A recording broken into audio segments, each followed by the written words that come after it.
Orang bisa berubah dari miskin tak punya apa-apa menjadi orang kaya yang bisa membeli apa saja, jika menemukan golek kencono.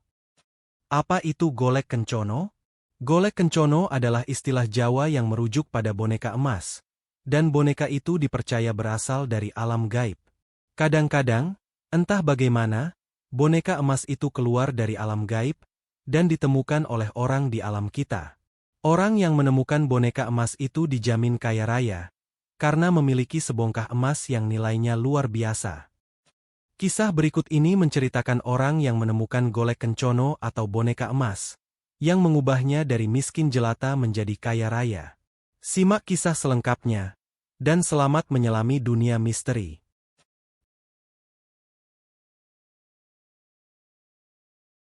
Warsiti dan Harso adalah suami istri dengan 3 anak. Masyarakat mengenal mereka sebagai orang kaya. Anak-anak mereka kuliah di perguruan tinggi terkenal di Indonesia, ada pula yang kuliah di luar negeri. Mereka juga dikenal sebagai orang-orang baik yang murah hati. Saban tahun, menjelang Lebaran, pasangan Harso dan Warsiti selalu membagikan zakat ke para tetangga, sementara di hari-hari biasa juga rajin bersedekah pada siapa saja. Tapi yang menarik bukan hanya kekayaan dan kebaikan mereka, melainkan juga asal-usul mereka yang mirip kisah sinetron.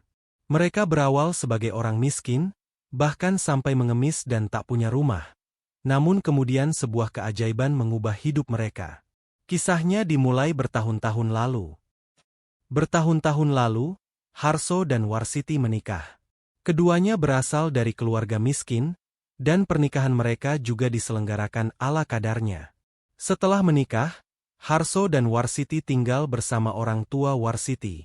Ayah Warsiti sudah lama meninggal, sementara ibu Warsiti sudah sepuh. Karena kakak dan adik Warsiti tinggal bersama suami masing-masing, Warsiti pun memutuskan tinggal bersama ibunya. Harso tidak keberatan.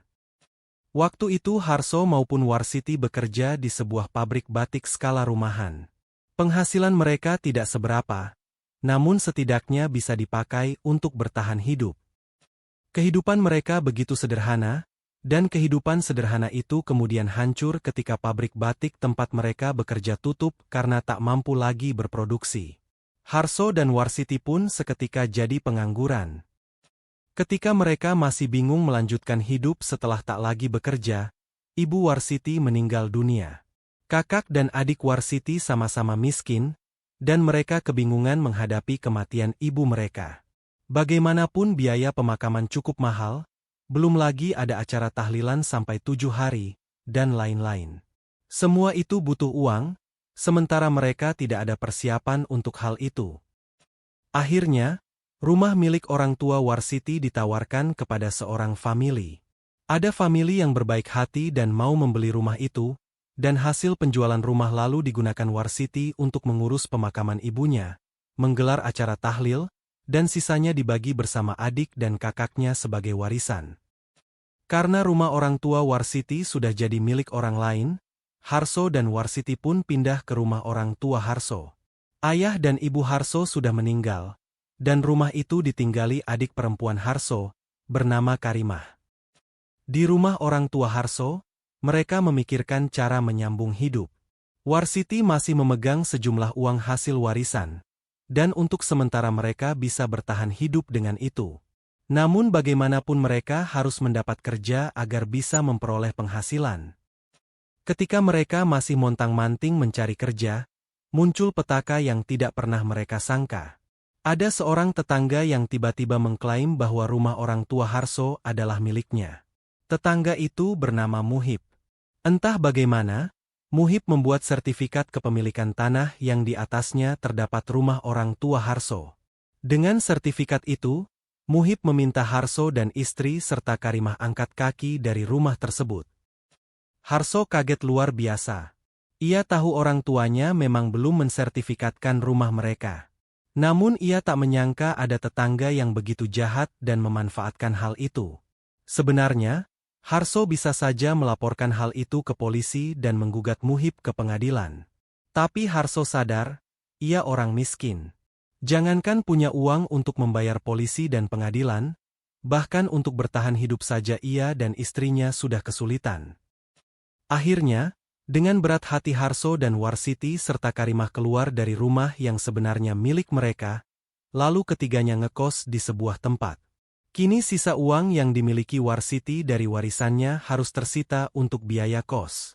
Dan makin hari uang simpanan itu makin menipis, sampai akhirnya benar-benar habis. Karimah, adik Harso, waktu itu bekerja sebagai pelayan toko, dan selama berhari-hari mereka bertahan hidup dengan penghasilan Karimah yang tak seberapa. Lalu mereka tiba di titik nadir yang benar-benar menempatkan mereka dalam kemiskinan sekaligus kebingungan. Uang simpanan Warsiti benar-benar habis, sementara penghasilan Karimah hanya cukup untuk makan sehari-hari.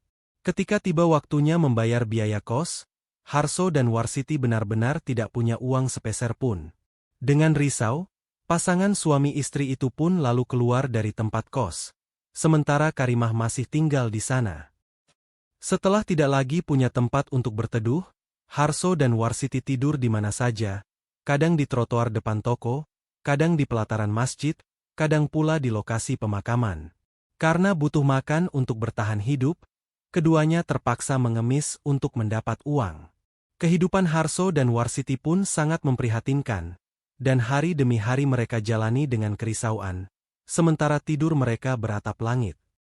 Salah satu lokasi yang sering digunakan Harso dan Warsiti untuk tidur adalah sebuah pemakaman yang selalu sepi kalau malam hari, namun cukup terang karena mendapat pantulan sinar dari lampu jalan. Di bagian pinggir pemakaman itu ada tanah kosong yang cukup luas, dan di tanah itulah Harso dan Warsiti menggelar terpal, lalu tidur berselimut sarung. Suatu malam, sekitar pukul 22, Harso telah menggelar terpal di atas tanah di sana, lalu mereka duduk di atasnya, bercakap-cakap sejenak sebelum tidur. Pada waktu itulah Warsiti melihat sesuatu yang seperti bercahaya, tergeletak di tanah, tidak jauh dari terpal tempat mereka duduk. Karena penasaran, Warsiti bangkit kemudian mendekati sesuatu yang tampak bercahaya itu. Suasana tempat itu sebenarnya gelap, tapi ada pantulan sinar dari lampu jalan, sehingga jadi remang-remang.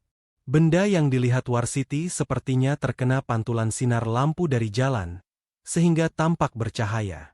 Ketika Warsiti menyentuhnya, ia merasakan benda itu padat dan agak berat seperti batu. Karena penasaran, ia membawanya ke terpal, lalu kembali duduk dan meraba-raba benda yang baru ditemukannya.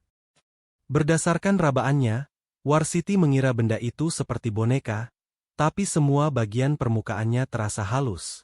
Warsiti agak heran karena benda yang ia kira boneka itu terasa berat, tidak ringan seperti umumnya boneka. Menurut perkiraan Warsiti, boneka itu mungkin memiliki berat mencapai 1 kilogram. Karena suasana di tempat itu gelap, Warsiti tidak yakin bagaimana wujud benda itu, jadi ia simpan saja di dalam tas, kemudian tidur di terpal di samping suaminya. Keesokan harinya, Harso dan Warsiti membersihkan badan di kamar mandi musola yang ada di lokasi pemakaman. Sebenarnya, Warsiti hampir lupa pada benda yang ia temukan semalam. Ia teringat pada benda itu saat mengangkat tasnya yang terasa berat, dan ia lalu mengambil benda temuannya dari dalam tas. Waktu itu sudah pagi, sehingga Warsiti bisa melihat benda itu secara jelas. Ternyata sebuah boneka cantik yang tampaknya terbuat dari besi berwarna kuning. Waktu itu, Warsiti maupun Harso tidak yakin kalau itu boneka emas. Mereka mengira itu hanya besi yang entah bagaimana dibuat mirip emas. Mereka baru sadar kalau boneka itu terbuat dari emas ketika diberitahu seorang wanita Tionghoa pemilik toko emas. Wanita Tionghoa itu biasa disapa Cik Amel, dan dia pemilik sebuah toko emas. Harso dan Warsiti sering beristirahat di trotoar depan toko emas Cik Amel, dan wanita Tionghoa itu sering berbagi makanan dengan mereka, atau memberi uang untuk makan. Karena penasaran dengan boneka yang ia temukan, Warsiti memberanikan diri bertanya pada Cik Amel, apakah boneka itu terbuat dari emas. Warsiti sudah siap ditertawakan karena dianggap berhayal, tapi Cik Amel langsung berbinar saat melihat boneka yang ditunjukkan Warsiti. Cik Amel berkata, "Ini golek kencono, boneka emas." Sebagai pengusaha emas, Cik Amel tahu tentang golek kencono. dan percaya bahwa kadang ada orang beruntung yang mendapatkan boneka emas dari alam gaib. Cik Amel pun bertanya pada Harso dan Warsiti, dari mana mereka menemukan boneka itu, dan Warsiti menjawabnya dengan jujur. Cik Amel mengangguk-angguk, dan menanyakan apa yang akan mereka lakukan dengan boneka itu. Harso dan Warsiti tidak yakin apa yang akan mereka lakukan dengan boneka itu. Lalu Cik Amel menjelaskan bahwa mereka bisa melebur boneka itu untuk kemudian dicetak menjadi emas batangan atau perhiasan, atau mereka juga bisa menjual boneka itu dengan harga sangat mahal. Ketika Warsiti bertanya berapa kira-kira harga boneka emas itu, Cik Amel menjelaskan perkiraan harganya, dan seketika Harso dan Warsiti kaget luar biasa. Mereka tidak mengira boneka yang mereka temukan memiliki harga semahal itu. Singkat cerita, Cik Amel kemudian membantu Harso dan Warsiti menjual boneka itu, dan menyerahkan uang penjualannya kepada pasangan tersebut. Cik Amel juga membantu Harso dan Warsiti membuka rekening di bank agar uang mereka aman, bahkan memberi saran apa yang sebaiknya mereka lakukan dengan uang yang sangat banyak tersebut. Harso dan Warsiti percaya pada Cik Amel, dan mengikuti saran wanita Tionghoa itu. Mereka lalu membeli rumah untuk tempat tinggal, dan Harso serta Warsiti membuka usaha batik. Mereka pernah jadi buruh di tempat pembuatan batik, dan pengalaman itu sekarang dapat mereka manfaatkan. Seiring waktu, Harso dan Warsiti yang semula miskin tak punya apa-apa berubah menjadi pengusaha yang kaya raya. Meski begitu, mereka tidak lupa pada asalnya. Meski uang kini berlimpah, mereka tetap hidup bersahaja, dan murah hati pada orang lain yang membutuhkan, karena mereka tahu seperti apa rasanya menjadi miskin dan tak punya apa-apa. Jangan lupa like, komen, share dan subscribe, agar tidak ketinggalan kisah-kisah misteri lain di channel ini. Sampai jumpa di kisah berikutnya.